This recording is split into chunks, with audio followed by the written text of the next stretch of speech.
Okay, thank you so much. Thank you to everybody. So I feel very, very honored and privileged. And actually, I'm so happy. First of all, I want to wish Miriam a mazel tov.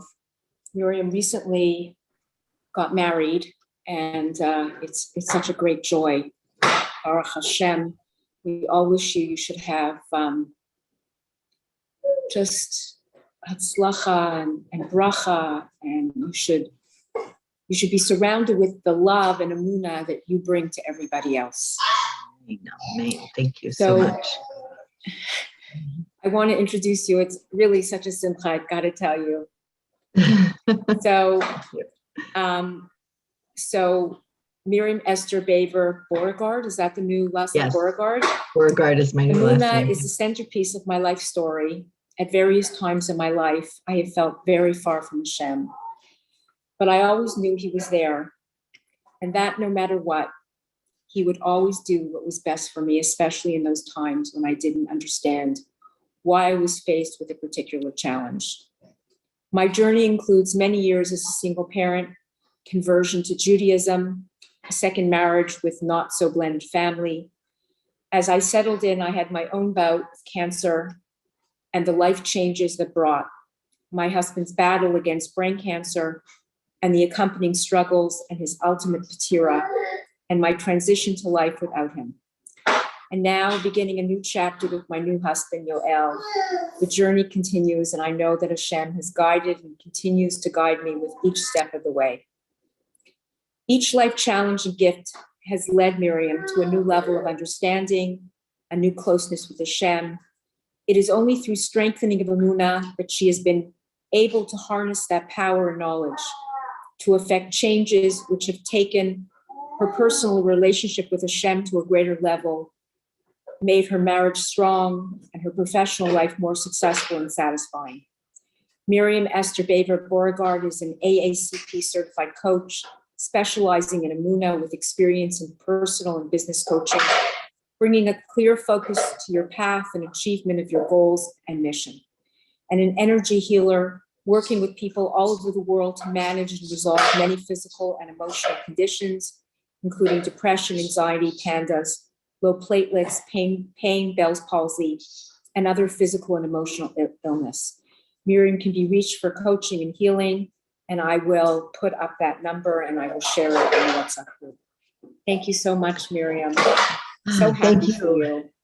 Thank you. Okay, I'm so happy to be here. Now.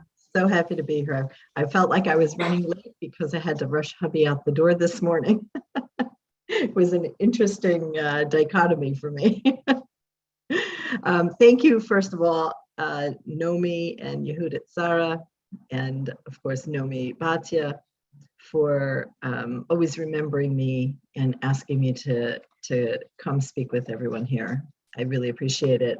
I appreciate the opportunity, and I hope that everyone here gets to draw a little bit closer to Hashem through the words that I'm going to speak.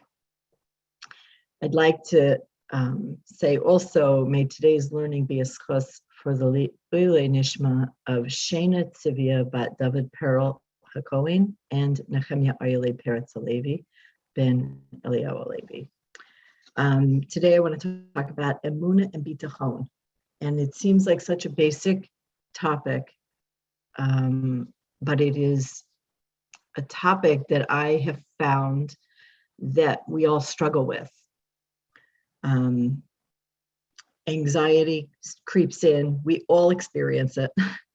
And sometimes it's intense, and we get overcome sometimes.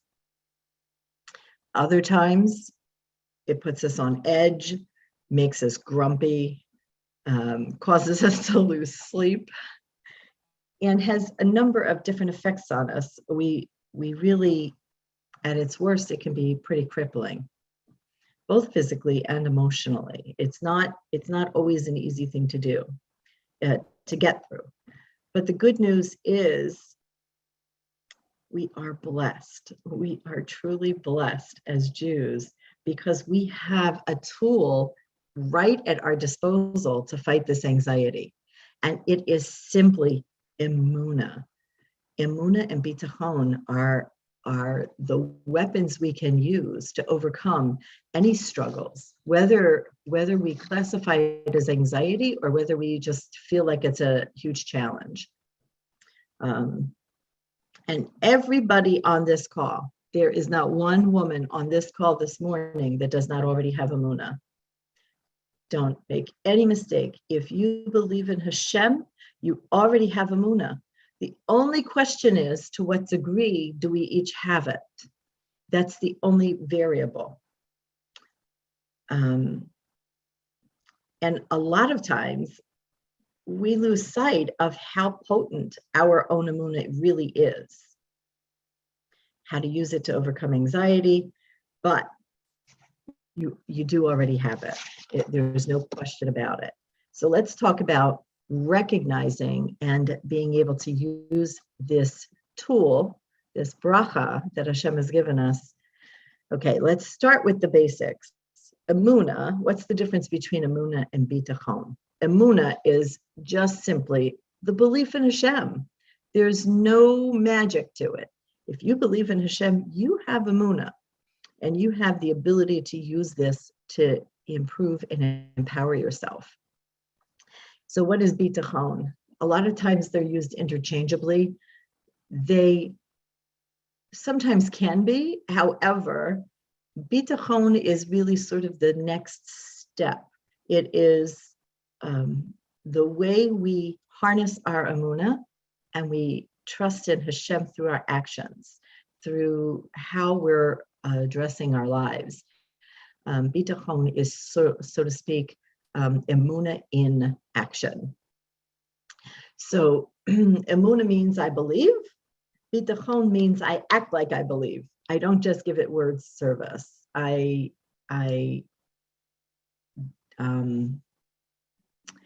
trust in Hashem enough that I don't rely on my own judgments. I rely on what I know Hashem is going to give to me. And he does give to us, by the way, at every turn. At every turn he gives us. So the next question is, how important is this tool? So Rabbi Yonah in Sharei Tshuva writes that one who does not have bitachon transgresses the negative commandment. When you go out to the battle against your enemy and you see a horse and chariot and a people more numerous than you, you shall not fear them, for Hashem your God is with you. So we are literally, when we don't rely on Hashem, we are literally over on one of the negative commandments. So this is one of the reasons why it's important for us to really harness this. The Beis HaLevi writes that a lack of bitachon is the equivalent and the result of forgetting Hashem, chas v'sholom. It's if I act as if I am the one that's in control, if I act as if I am the one that's going to make the difference in whether I have a good outcome or what I view as a negative outcome, or if I simply feel that I can rely on no one but myself, which, by the way, that used to be where I was. If I feel that the only way that this can get better is if I do something, then it's the equivalent of forgetting that Hashem is in this world, that Hashem not only created me, but he is controlling and directing every moment of my life. It's not just he created me and he plopped me here and I'm on my own. If I'm relying on Hashem, I'm relying on Hashem fully. And there is no room for my control freak to live.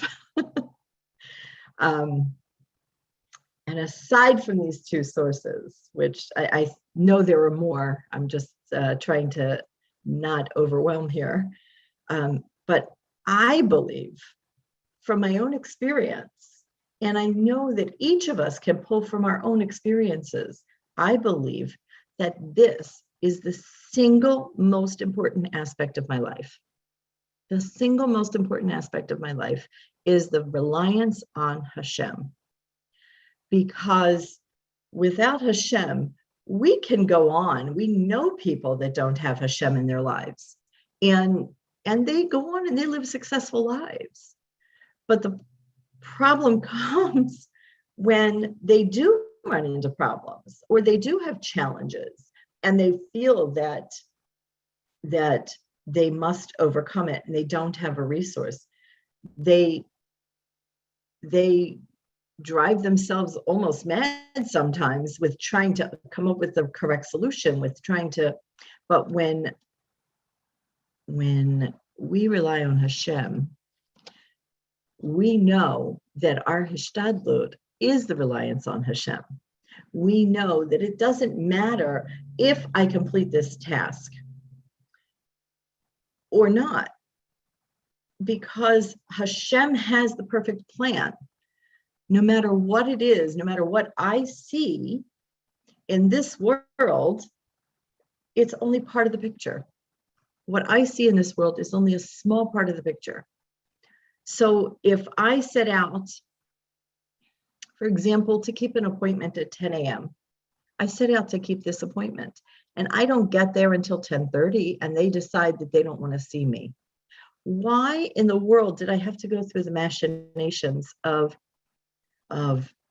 getting up, getting myself ready to get out of the house, getting in the car, driving through the traffic, sitting in a traffic jam, going through all of the tircha? And a lot of us have more than just getting myself out the door. We have families, we have other family members, children, other family members that we have to take care of, that we have to ensure their day is started before we get to move forward with our day. So it's not as simple as just, get up, get dressed, get out the door.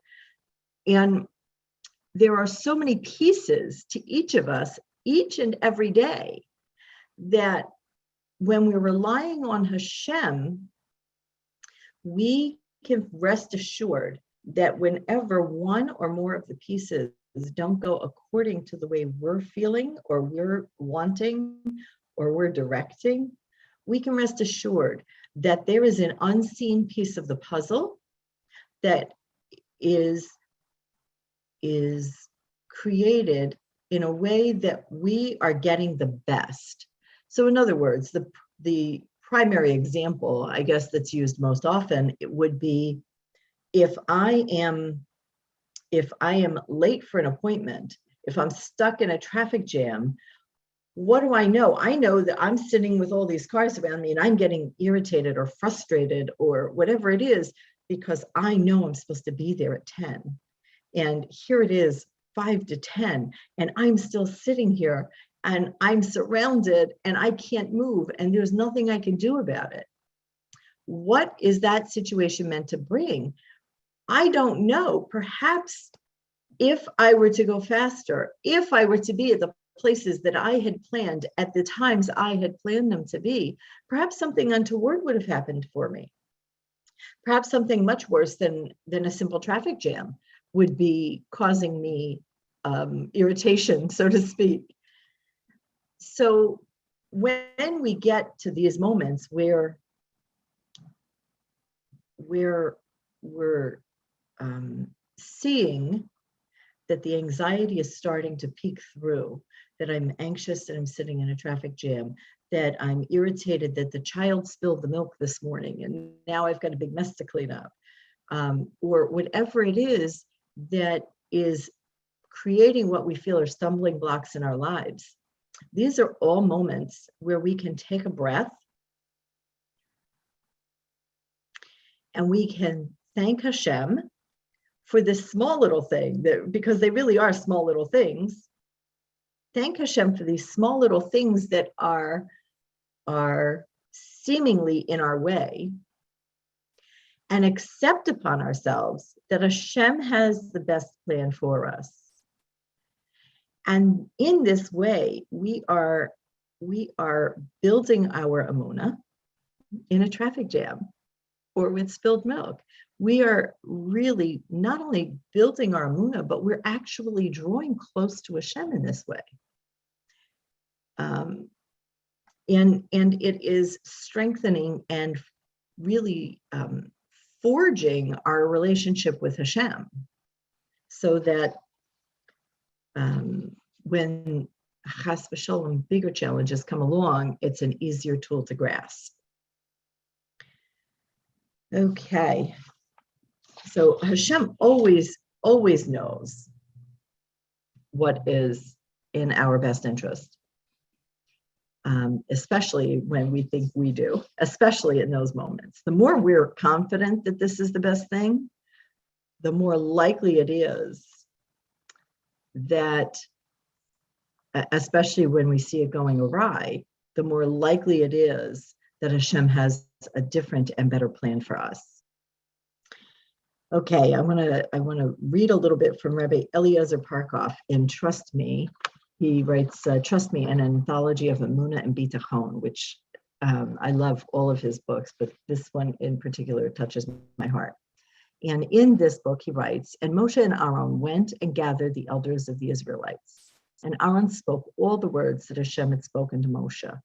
And the people believed, and they heard that Hashem had remembered the Israelites, and that he saw their affliction. And afterwards, Moshe and Aaron came and said to Paro, thus spoke Hashem, the God of Yisrael, send out my people. He's quoting from Shmos. So this is adapted from the Chachma of Musar by the Altar of Kelm. And he's saying, wouldn't it have been more impressive for Moshe and Aaron if they had first gone to Paro and had afterwards informed the Jewish people? Imagine, you go and you get what they're all wanting, and then you come back and it's this beautiful gift. And here, we already asked Paro, and here's the answer. Okay. It's no small feat to walk into the throne room of the world's most powerful monarch without an appointment or any prior notice. This was particularly true of Moshe, who, in Egyptian eyes, was a fugitive accused of murder. How could he just walk in like that and audaciously demand that Paro release millions of people from servitude? This was an act that showed contempt for the government and its security services, and amounted to an open rebellion against the king. The fact that he walked out of the palace alive and unscathed was a miracle of grand proportions. Had he done this first and later related it to the people, it would have been a magnificent way to uplift their spirits. Why then did Moshe and Aaron first meet with the Israelites and only afterwards approach Paro?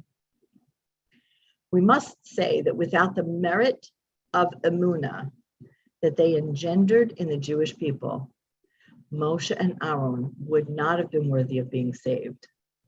No miracle would have occurred when they went to the palace.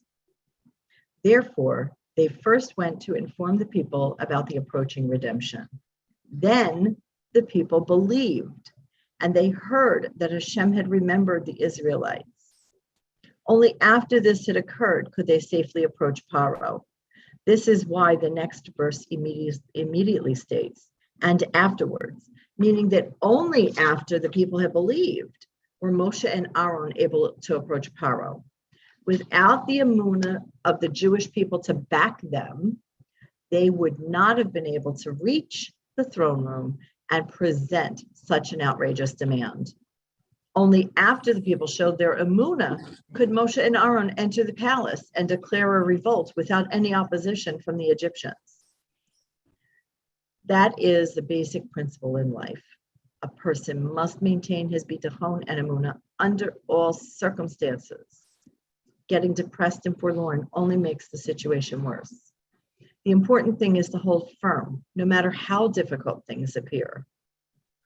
By holding on to emunah, one has the power to accomplish miraculous results. So in a nutshell, they would have failed Moshe and Aaron in the greatest task they were assigned, they would have failed if they didn't have not only their emunah, but the emunah of Klal Yisrael behind them, according to Rabbi Eliezer Markov. And it was the key ingredient. It was what gave them the ability to go in, ask, and come back out. Not only come back out, but come back out in a way that was I'm miraculous. There's no other way to put it, really. Okay, so how do we each know? Now we know we each have emunah. Now the question is, how do we stay strong? And this is where we all differ, even from ourselves from time to time. Not always do we carry the same level of emunah. Sometimes it waxes and wanes.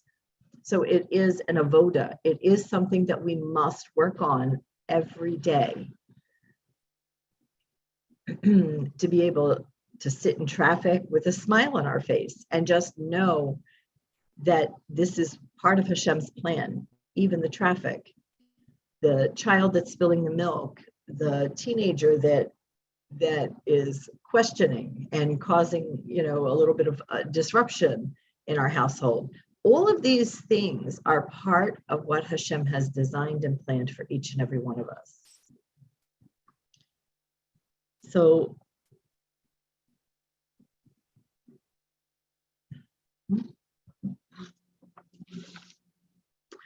if I have emunah, why do I have difficulties?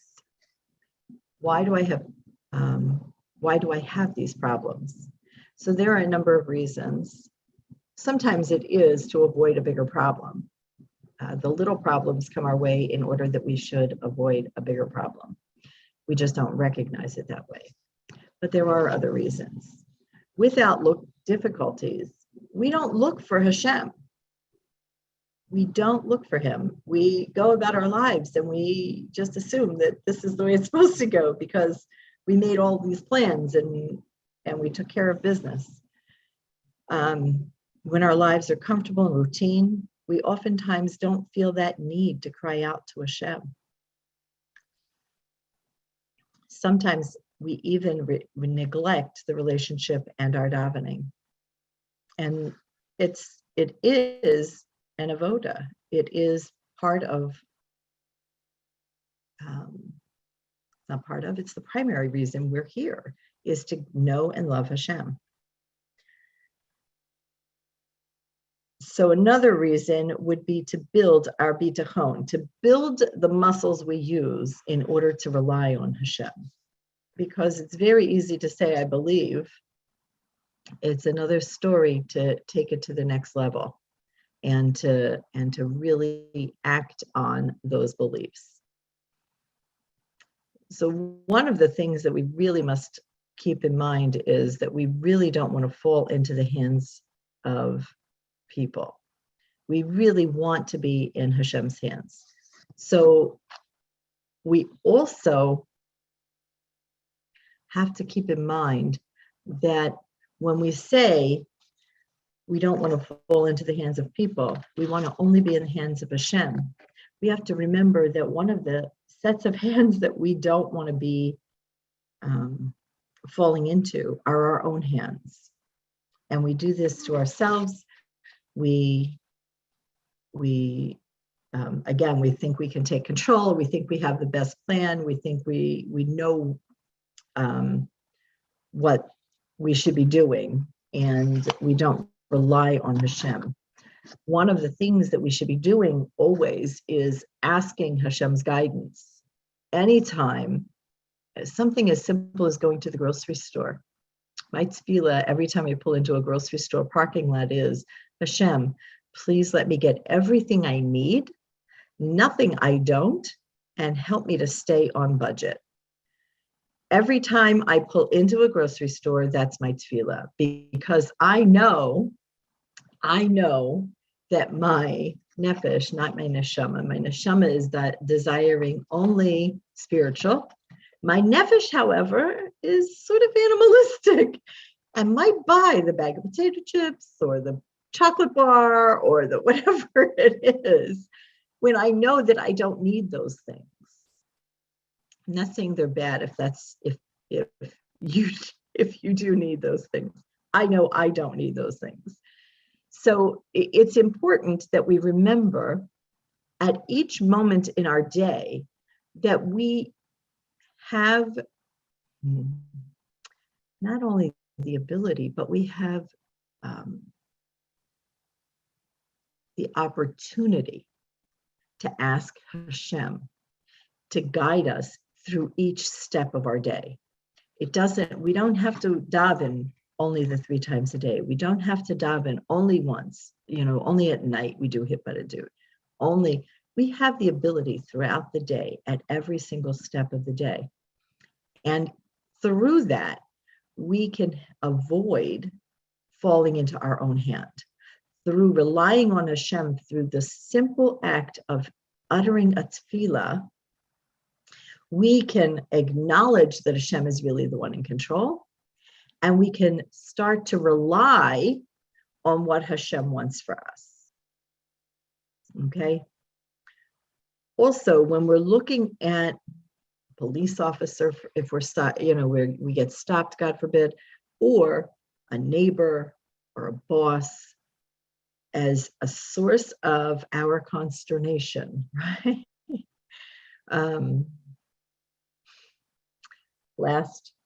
Not last week, 2 Fridays ago, and first Friday in my brand new apartment here in Texas. And we were living like college students. I'm sitting here on a folding chair where we're really like, we've got the bear. His stuff hadn't come, my stuff hasn't come. So we're really like the bare minimum, living like college students. And so, okay, we're making do, everything's great, we're happy. And then my kitchen flooded, Erev Shabbos. When I say to you, my kitchen flooded, I had about an inch of water in fortunately, my kitchen's very small. Chazdei Hashem, I never thought I would say that for a small kitchen, but Chazdei Hashem, my kitchen is very small. And I had about an inch of water, and Shabbos was like an hour and a half away. And I'm looking at this water, it's literally the drain backing up. And it turns out that it's not just my drain backing up, it's the treif from the neighbor above me also. So now I've got all this mess, Erev Shabbos, and whatever. I asked Hashem's help because there's no way I could have gotten this under control and gotten my kitchen cleaned and finished my prep for Shabbos in that hour and a half and gone into Shabbos peacefully. And that was the goal. The goal was really to go into Shabbos b'kavadik in a way that Shabbos deserves. So the only way to do that in that instant, I didn't have a minute to break down and cry. Trust me, I wanted to. I didn't have time to pull everything out, and I had stuff in my cabinets. It's flooded. I didn't have all of this time, so I had to make do, and I very quickly got it together. Baruch Hashem, my husband helped, and we worked so beautifully together as a team. But it could have gone the other way without that tefillah, without reaching out to Hashem and saying, I can't do this by myself. I need your help. But the neighbor, when I knocked on their door and asked them to turn off the water, and this is why I got to this story, they refused. They absolutely refused. They said, I have to feed my kids. I was like, I don't think you understand. Every drop of water that comes out of your faucet is literally going on my floor. And they said, okay, call somebody. So there was nothing I could do with the neighbor. And if I had taken that time and wasted that time with fighting with the neighbor, with assuming that this is the neighbor's fault, or making any of those judgments, I would not have employed the tefillah. I would not have employed the goal of bringing in Shabbos Kodesh with Shalom, because I would have been too busy focused on the neighbor. So we have to be careful when other people come in front of us. And this actually is probably my biggest struggle, is where other people are concerned.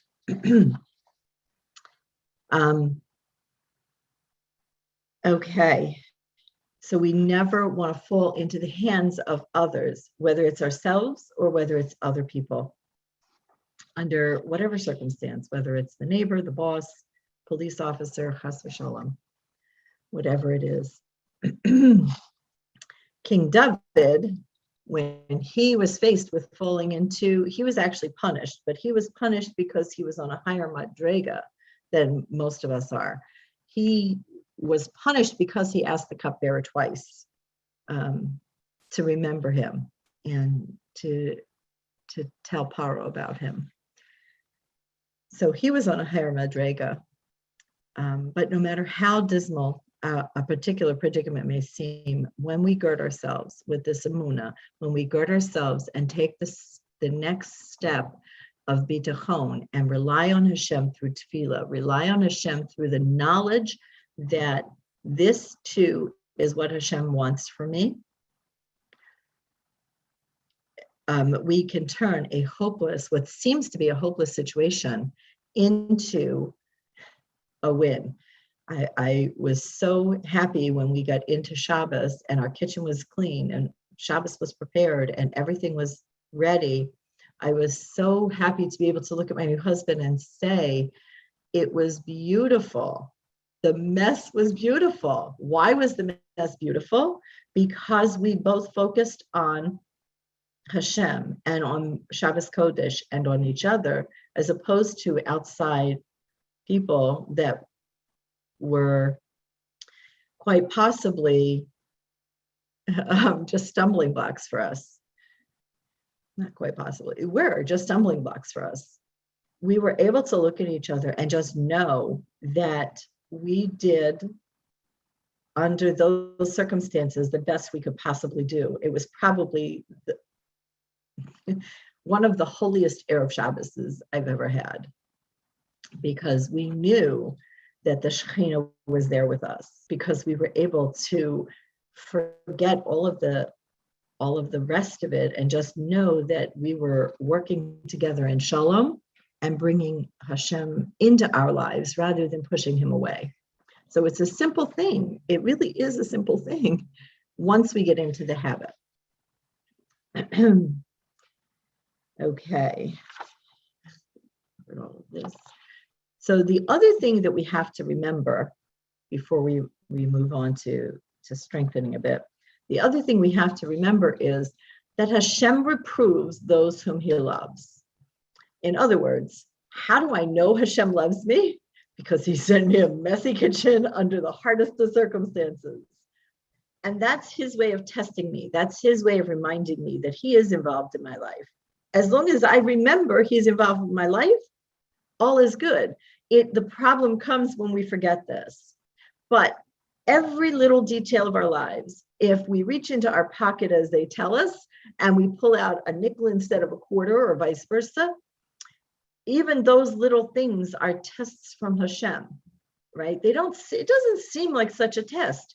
So look at it as the test that it is and know that we have the ability to overcome. If we can start looking at pulling the wrong thing out of our wallet as a test, then we can start to move that, expand that muscle and bring it to the next level where the messy kitchen is not such a big deal either.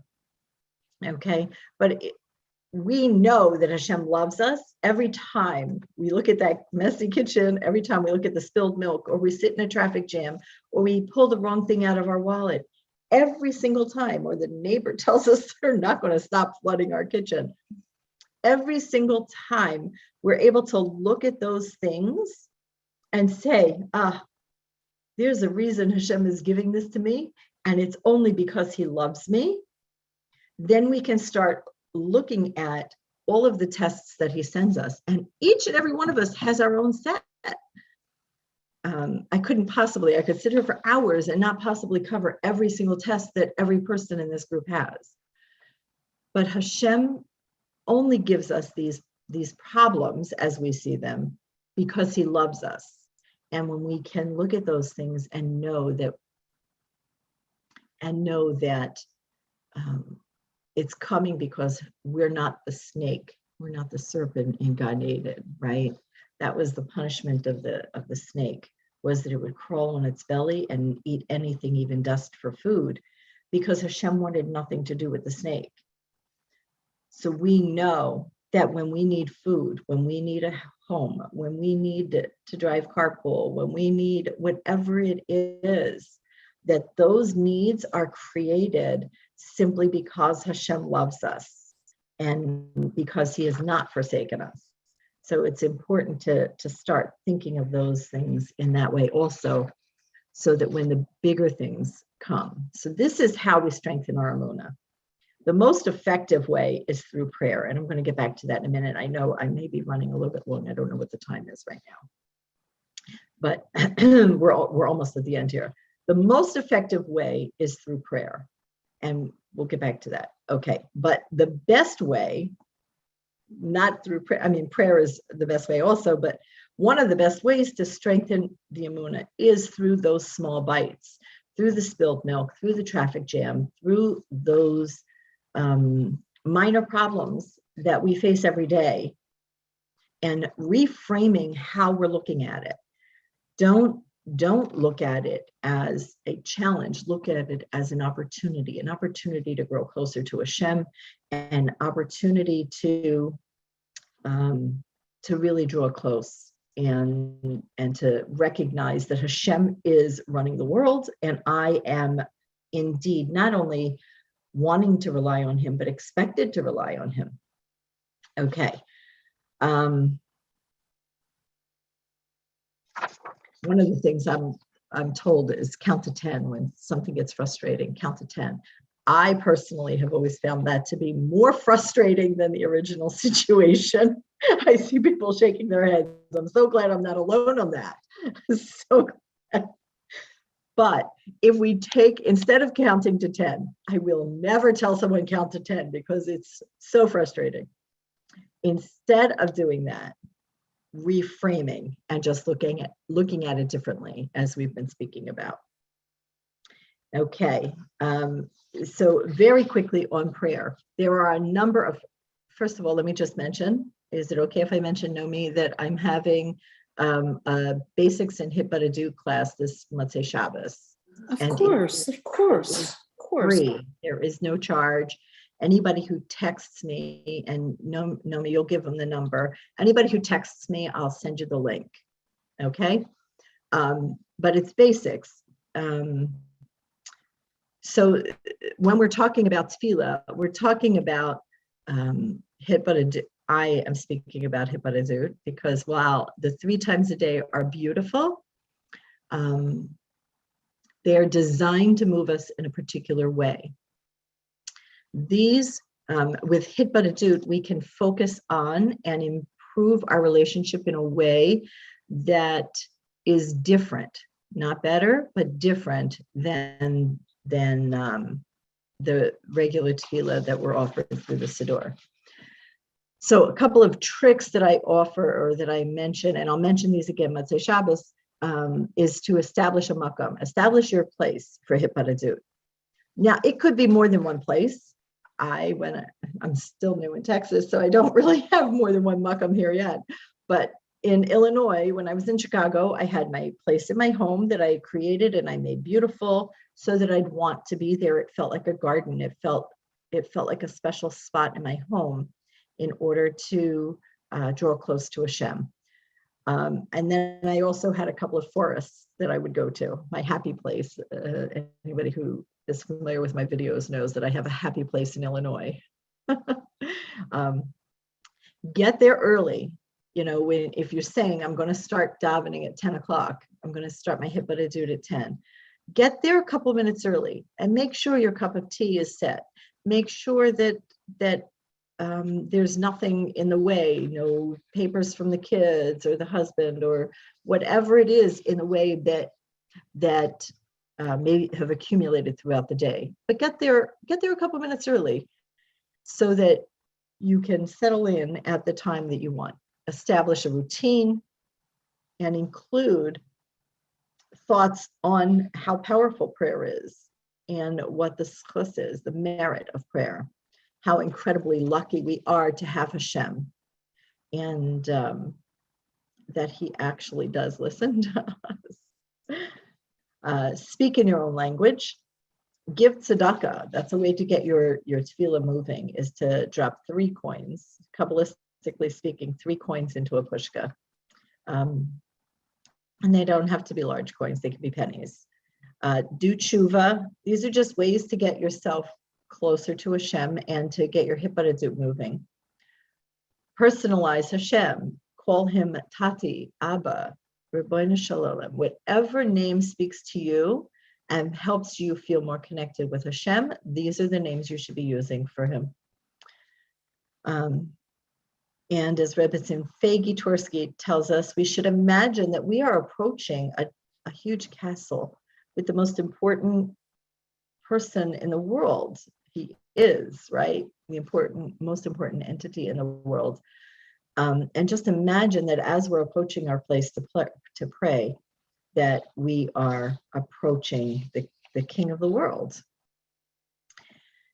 If we are stuck, persist and keep going. Say a couple of verses of Tehillim. Decide to have kavana. I know that sounds like, well, what do you mean I have to decide? Yes, we have to decide. It has to be a decision we make before we approach Hashem, that we are deciding to have kavana. Now, what is kavana? It's a whole nother class, but very quickly, it is not concentration. Kavana does not mean concentration. It means intention. Our intention to connect to Hashem is what we should be focused on. So make that decision before we start our tefillah, and become brazen despite the fact that we may have created problems for ourselves through a chet, chas v'shalom, or an avera. Be brazen and talk to Hashem as if we are as pure as he would like us to be. Okay, he accepts our tefillah no matter where we're standing. Do tshuva. Sit quietly with the desire to pray. And last but not least, ask Hashem to help you with your tefillah. David HaMelech tells us in Tehillim, and the verse escapes me in this moment, but the words are, open my heart that your ears might hear. So ask Hashem to help us with our tefillah, okay? And as long as anybody else, that is the end. And as long as anybody else is maskim, Nomi or whoever, I would be willing to take a question or two, if I lost anybody along the way.